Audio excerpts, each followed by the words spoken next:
Welcome back to part 2 of our Caswell plating system. In this video we're going to go over the complete electroplating process from A to Z, starting with our degreaser bath, setting that up at 190 degrees, moving on to our rectifier and the various amperages for size of your parts, and then how to set up our bath and wire our parts to put in there, and then moving on to the various chromates. I've got a yellow chromate here. We'll be doing some of that in the yellow, and then also we're going to do some blue chromate on silver, which comes out real nice. So basically what I have here is a 1.5 gallon startup kit from Caswell with some additional things that I've purchased to make it more complete. It doesn't come with everything you'll need to do this process, but it will get you started. One of the things it does come with is this brightener additive. This really is the magic bullet for making everything come out really nice and shiny and getting your chromate to stick well.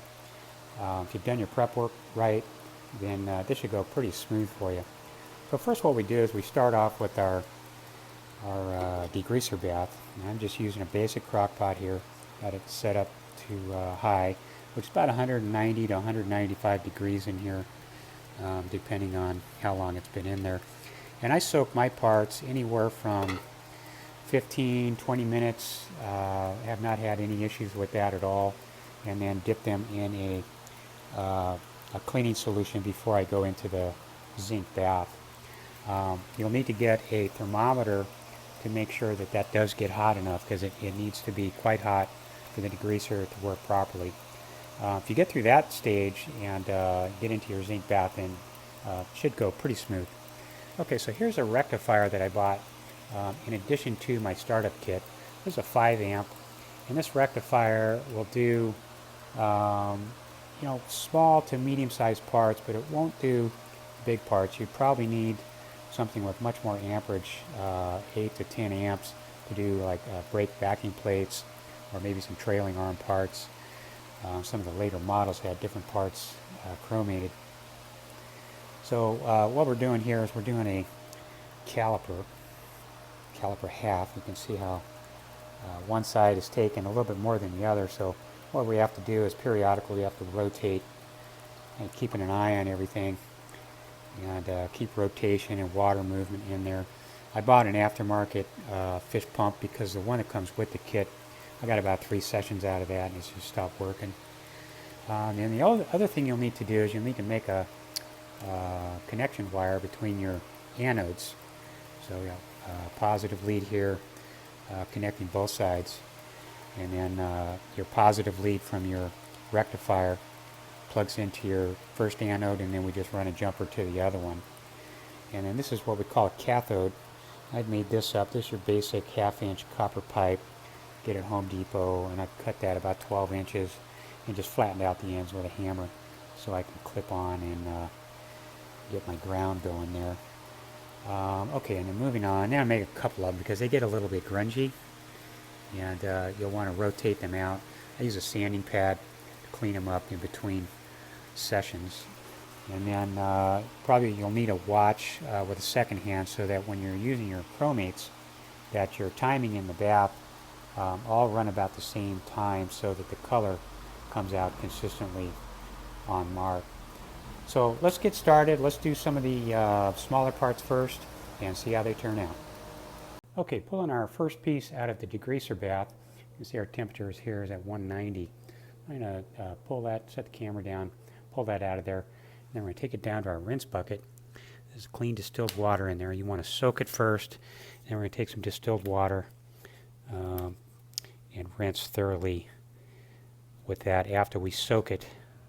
So you could try to just shoot it with distilled water, but it wouldn't be clean enough. You really need to just do like a flash dip and then a thorough rinse with 100% clean distilled water. Okay, here we go. Just dip it down in there. That's distilled water, but it is slightly contaminated from the bath.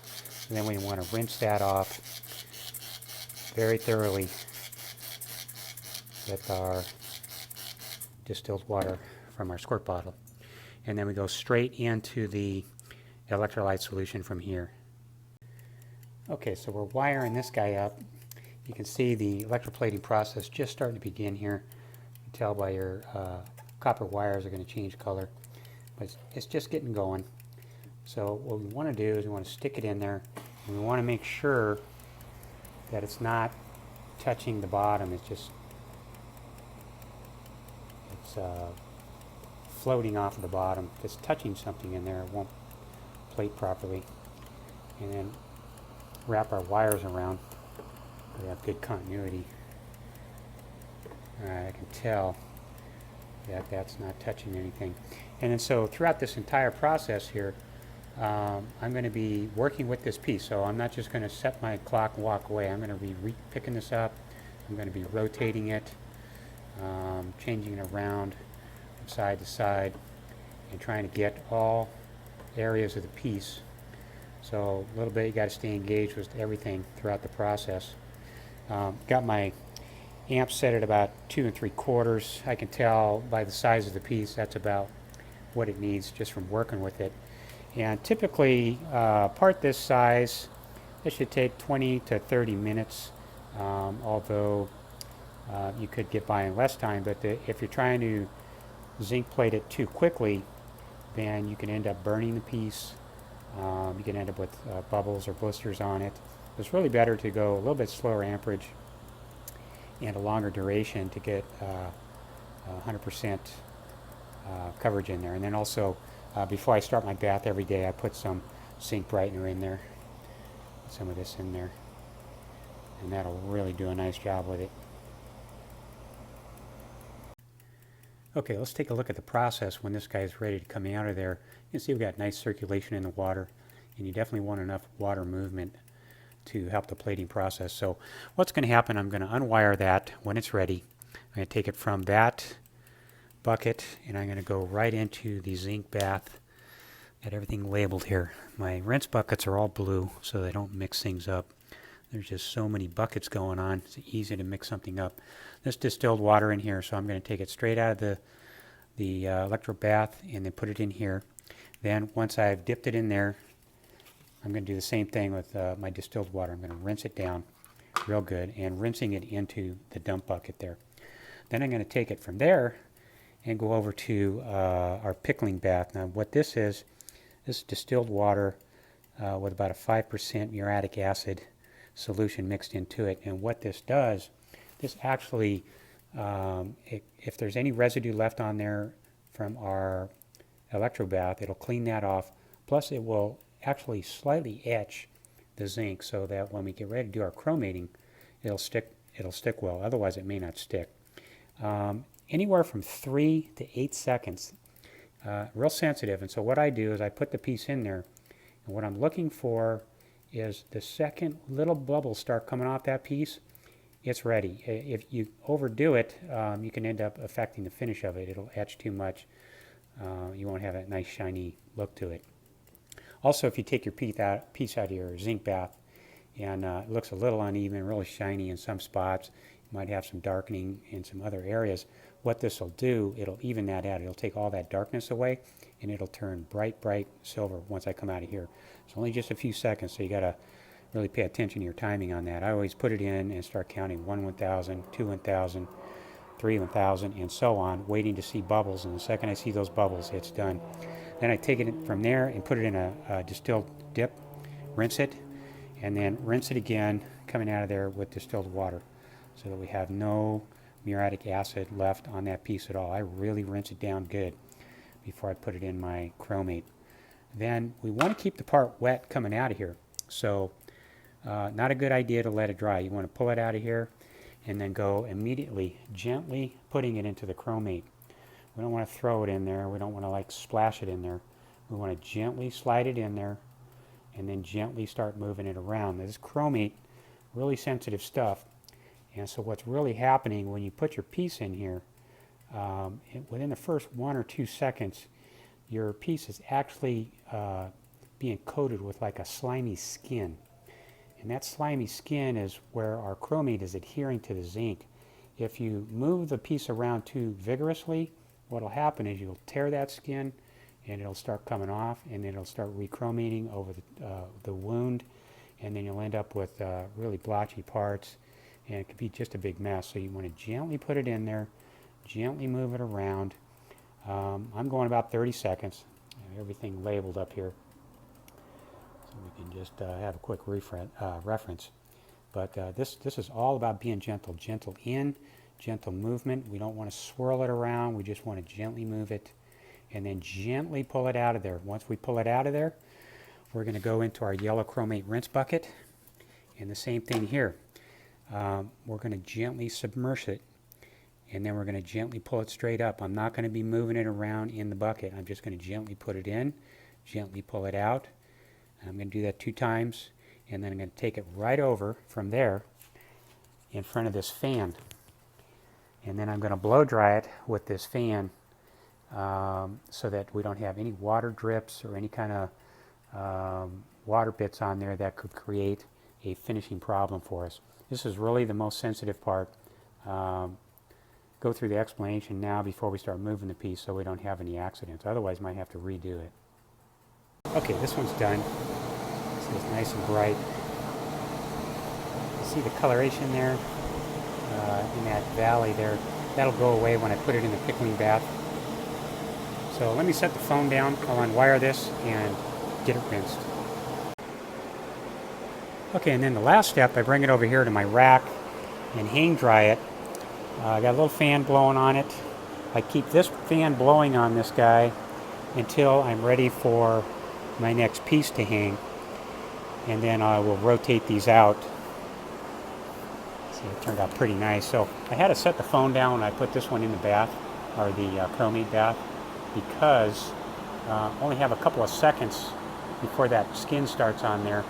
And it was touching the bottom, so I had to tip the bucket to the side so that we didn't end up with any delamination of the chromate from the underneath. But this will continue to change colors and iridescence for the next 24 hours. But it looks pretty good. Very happy with that one. Okay guys, here we go. One more time. Gently putting it in there. It's about that much motion is what you want to be doing. And count it to about 30 seconds. I don't know really where I'll be, but there's no exact amount of time for this. Just kind of do it by feel. And you don't want to like pull it out of the bath and then put it back in, because just that alone could start stripping off that skin that starts forming on it. You're really going to have a problem. Probably won't be able to fix it. You have to strip it back off, start over. Okay, just about there. Okay, so I'm just going to gently pull it out of there. And gently, 1, 2, real soft, and I'm going straight to the fan.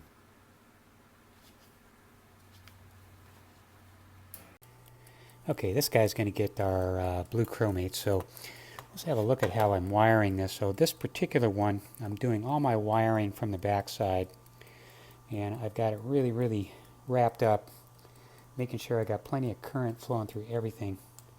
So rather than just put one hook on here and hope that the current is making contact, it's really best to get as much contact as possible. It'll help it plate a lot better and a lot more even.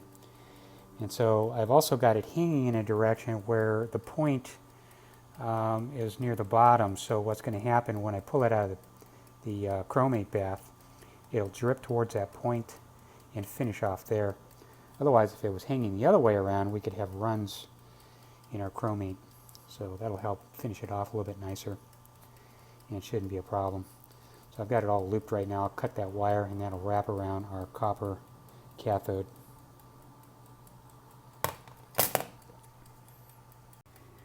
So I've got the hood strike plate going, running at about 2.8 amps. Figure for its size about right. And looks like it's starting to plate up nicely. You can see those dark spots on there. That's what I was talking about. That does come off if you get to the end of your coating period. There's still a little bit on there. That will come off when you put it in your pickling bath.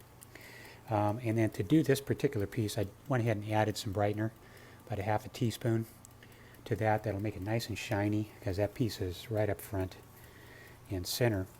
And then also one other thing I'd like to note, I'm doing this particular part of the car in the summertime because it's very heat sensitive, all this stuff. This one's no problem because it actually has a dial gauge where I can set my temperature. If I was doing this in the wintertime, I'd have to have heaters for the zinc bath, and then I'd have to have heaters for my chromate, and that would be very difficult. And really, the parts don't like to be cold while this process is happening. So if you do this, summertime is going to give you the best results, and probably less chance of having to redo anything.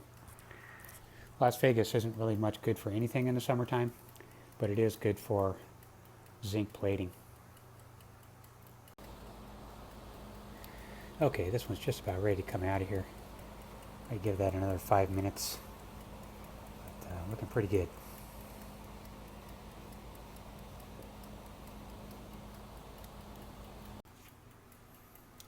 Okay, here we go. This one needs a full 40 seconds.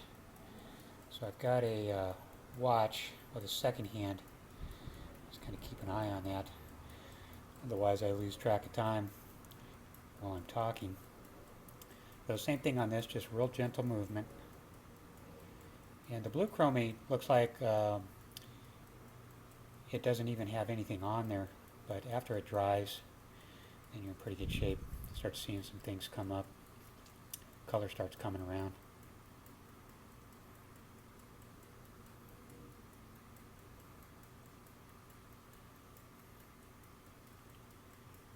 If anything, probably be a little bit long in here would be alright, but not enough time would definitely affect the color. Okay, gently pulling it out. Just one dip. Okay, take that over to the fan.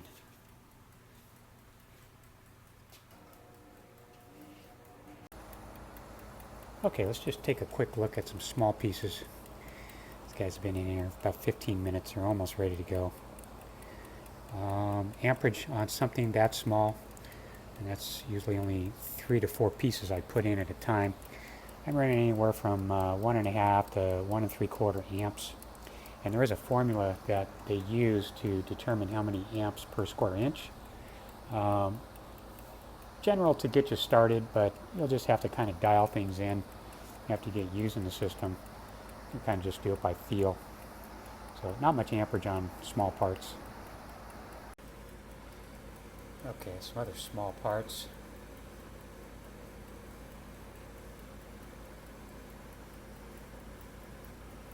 Just real gentle. And when you're doing small parts, you can only do one at a time. So even though you can fit like a couple handfuls in here, you just best to go slow, take one piece at a time, just nurse it along.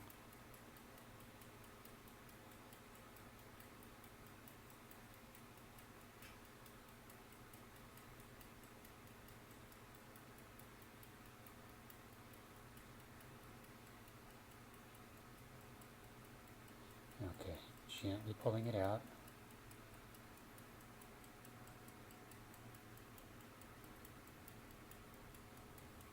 There it is. Okay, and then some small nuts and bolts. Be careful not to drag anything on the bottom.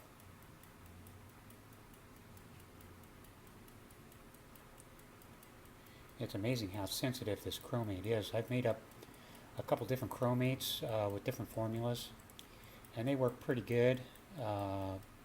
Coloration much different than really where we need to be.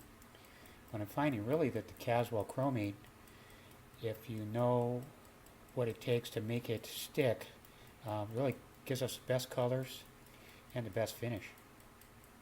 But really, really sensitive. Blue is not near as sensitive.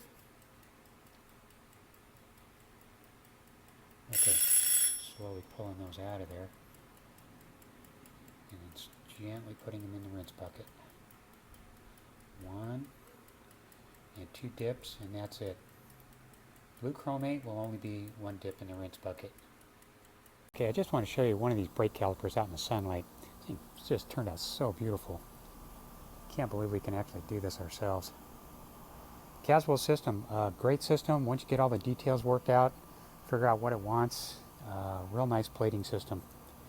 And real nice for restorations because there's just so many small nuts and bolts and brackets and little things on the car. Try and send all that out would just be one heck of a nightmare. But yeah, you can get a real quality system doing it yourself. Okay, let's go inside the booth and see what's going on in there. Alright, back out in our booth here. We haven't seen this guy in a while. So what I'm doing here is I'm hanging all our finished pieces up. I've got foil behind it, and what that foil is doing is blocking out my morning sun that comes through there, because chromate is UV sensitive, so it will fade and dissipate with time. What they call this stuff is a sacrificial coating. So if we didn't have this coating on here, everything would be bare steel. It would immediately start rusting as it got moisture or corrosion properties on it. Here's a bracket I pulled off of the carburetor linkage just to show you the comparison. So sacrificial coating, what do they mean by that? In its raw state, we'd have steel, and then in the old days, they would use a cadmium plating or zinc plating to plate over the top of the steel, and that would protect the steel. And then they would put the chromate, which is this gold shiny stuff here. You can see it's kind of hardly any left on there. They put that on top to protect the zinc or the cadmium plating. That's what we're doing here also. However, it is UV sensitive, and it can be scratched, it can be banged up, and it can look tattered after a while. So I'm going to look into some kind of a brake caliper clear coat that we can put on these to give them a little bit more protection and hopefully retain our shine and iridescence in here. And some of the other parts would be nice to have a little bit of a clear on there. It's mainly for aesthetics for this restoration. This car is never going to see any kind of corrosive issues the rest of its existence. But on this side of the post here, this is all done in one weekend, not including all the prep work. So you can move through quite a few pieces once you get on a little bit of a roll. Here's our silver. That stuff turns out really, really nice. Just a real beautiful job with a Caswell system. A little bit of work is sorted out. You probably will have to redo a couple pieces here and there, but to redo it is really not bad at all. It's real simple, it's real clean, and definitely something you need for a restoration business. Okay guys, that's it for this video. I'd like to give a special thanks to Jason at Caswell for all his tech support and help. And as soon as the heat breaks, we'll get on this polishing system and we'll go over that. Well, thanks for tuning in, and we'll see you next time.